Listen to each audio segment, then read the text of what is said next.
আসসালামু আলাইকুম রহমতুল্লাহ। সম্মানিত দর্শক মণ্ডলী, যারা আমার চ্যানেলটাকে দেখছেন, আপনাদের সকলকেই ধন্যবাদ জানাই।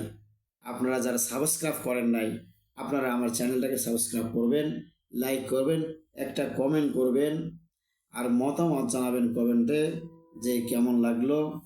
তো যাই হোক, তৃতীয় পর্ব আপনাদেরকে আমি একটা ওষুধ তৈরি করার নিয়ম বলে দেব।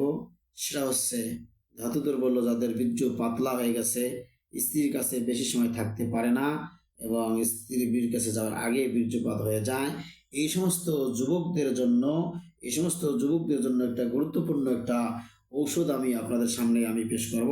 ভাই, অনেক তো ডাক্তার কবিরাজ দেখেছেন, ডাক্তার কবিরাজের কাছে যাওয়া লাগবে না, আপনি নিজে এটা তৈরি করবেন। আপনাদেরকে আমি নিয়মটা বলে দিচ্ছি। নিয়মটা কি?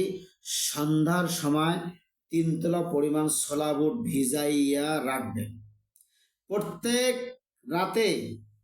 অর্থাৎ সন্ধ্যার সময় আপনি ছোলা বুট ভিজাইয়া রাখবেন। কত পরিমাণ? 3 তোলা পরিমাণ। যাই হোক, আপনার পরিমাণ এক মুষ্টি ছোলা বুট আপনাকে এই কঠিন রোগটা থেকে মুক্তি দিতে পারে। আপনি এক মুষ্টি ছোলা বুট নেবেন, এক মুষ্টি ছোলা বুট, এটা আপনি পানির সাথে ভিজাইয়া রাখিবেন।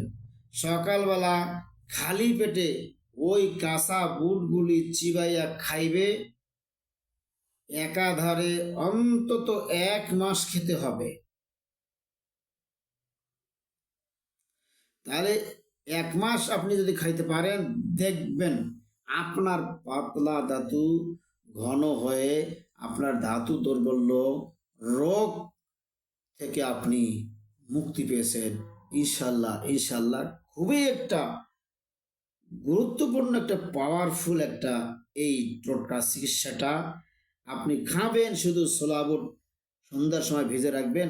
সকালবেলা ঘুম থেকে উঠে খালি পেটে আপনি ওই ছোকলা সহ আপনি সবগুলো খেয়ে ফেলবেন। ওই ছোলা বুটের যে ছোকলা আছে, ছোকলাটা ফেলবেন না, সবগুলি খেয়ে নেবেন। এইভাবে আপনি 1 মাস খেয়ে দেখেন, নিয়মিত খেয়ে দেখেন, আপনার এই রোগটা থেকে মুক্তি হয়েছে। এই রোগ আল্লাহ আপনাকে মাফ করে দেব, এটাও আমি দোয়া করি।